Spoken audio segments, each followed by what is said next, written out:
السلام عليكم ورحمة الله تعالى وبركاته. aad baan idin salaamayaa akhyaarta ku soo dhawaada kanaalkeena Axmed Imaaraad Production. adiga lagu jeedaa qisadan dhageyso si aad u rumaysato waxaan ku leeyahay. waxaa jiri jiray nin kalluumaysto ah, hawshiisa u dadaala.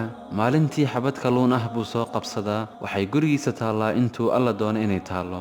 markay dhammaatoona badda ayuu tagaa si uu mid kale u soo kalluumaysto. maalin maalmaha ka mid ah, iyadoo xaaskiisii gogoynaysa kalluunkii uu u keenay shaygeedu, ayaa waxay aragtay arrin ka yaabiyey. waxay ku dhex aragtay kalluunka calooshiisa luul.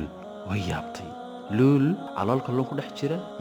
subxaan allah. xaaji, eeyaa xaaji, bal eeg waxaan helay. maxaa dhacay? waa luul.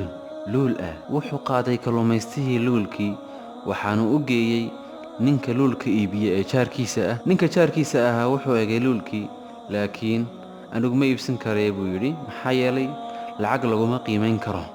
ee u gee odayga magaalada hiblaayo jooga, laga yaabaa inuu kaa iibsado. wuxuu qaatay ninkii luulkiisii, waxaanu u tegey odaygii loo tilmaamay, waxaanu u soo bandhigay arrintii.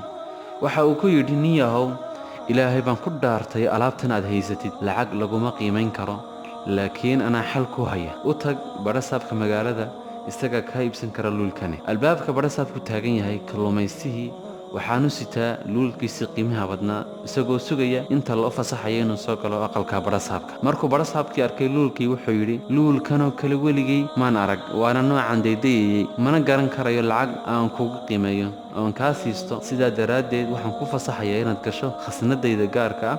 waxaad ku jiraysaa 6 saacadood, ka qaado waxaad doonto, taasina waa lacagta luulkaaga. kalluumaystii wuxuu yidhi, mudane, haddii aad iga dhigi lahayd 2 saacadood baa igu fillaan lahayd. 6 saacadood way ku fara badan tahay. nin kalluumayste miskiin anigoo kale ah wuxuu yidhi, badhasaabkii, maya, 6 saacadood oo dhammaystiran weeyaan, ee ka qaado khasnadda wixii aad doonto. u galay saaxiibkeena khasnaddii badhasaabka, waxaanu arkay muuqaal uu aad uga yaabay.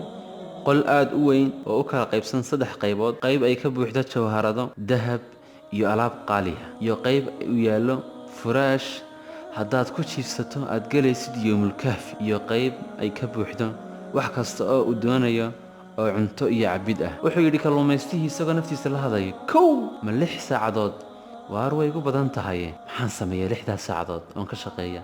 sug bal horta, cuntadaan bilaabayaa, waan cunayaa ilaa aan calooshayda ka dhaamiyo oo aan ka dhergo, si aan awood ugu helo inaan urursado dahab, ciidda iyo camaarkaa rogaya. wuxuu tegay saaxiibkeen qaybtii raashinku yaallay. 2 saacadood buu halkaa fadhiyey oo uu cunayey oo uu cabbayey. markuu dhammaystay cunnadii, waxa uu u kacaamay dhankii dahabku yaallay. isagoo ku sii socda ayuu arkay furaashkii habaysnaa ee quruxda badnaa ee raaxada badnaa.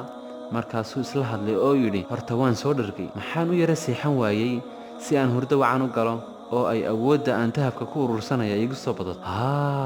hagaag, waa fursad aan mar labaad soo noqon doonin, markaa waa inaan ka faa'iidaystaa. kalluumaystihii wuxuu tegey furaashkii, wuu jiifsaday, go'ina wuu isku daday, hurdo dheerna wuu galay. waxoogaa kadib markii uu hurday, wuxuu maqlay cod leh, kac kac kalluumaystayo doqonka ahi, way dhammaatay wakhtigii lagu qabtee. way dhammaataya? oo manaa xo qaatay? bax, waan idin baryayaa, wakhtigu filan maan qaadan. 6 saacadood baad ku jirtay khasnaddan, imikaad ka toostay dhoohanaantaadii. bal maxaad u urursan weyday jawharadaha si aad marka dabadda aad u baxdo aad ugu iibsato cuntooyinka nooca aad jeceshahay ee ugu wanaagsan ee aad rabto, oo aad u samaysan weyday furaash raaxo badan? laakiin doqon baad tahay dhoohan, ka fakari maysid waxa kugu wareegsan mooyaane. waar dabadda iga saara. maya, waan idin baryayaa. qisadii way dhammaatay, laakiin cibro qaadashadii weli may dhammaan. soo arki maysid luulkaas? waa ruuxdaada, waana kayd aan lacag lagu qiimayn karaynin, laakiin aanad garanaynin qiimaheeda. khasnaddaa ma arkaysaa? iyaduna waa adduunyadii. eeg weynaanteeda, oo eeg sidaan ugu marannahay.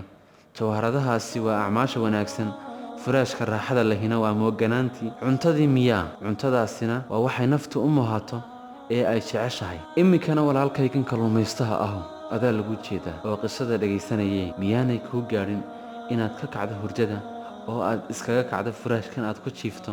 miyaanay kuu gaadhin inaad urursato jawharadahaas hortaada yaalla ka hor intaanay dhammaanin muddada lagu qabtay oo ah cimrigaaga?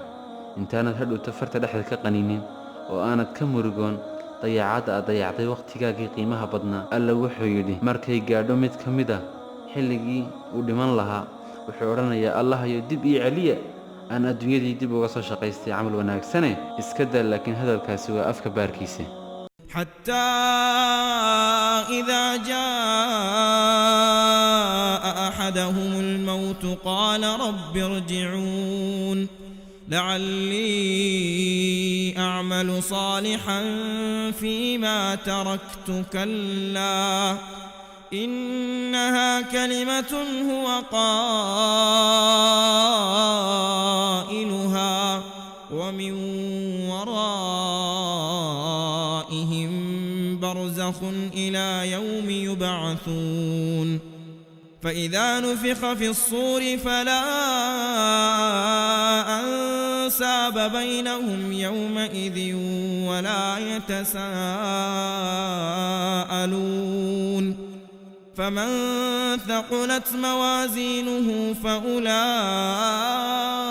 هم المفلحون ومن خفت موازينه فأولئك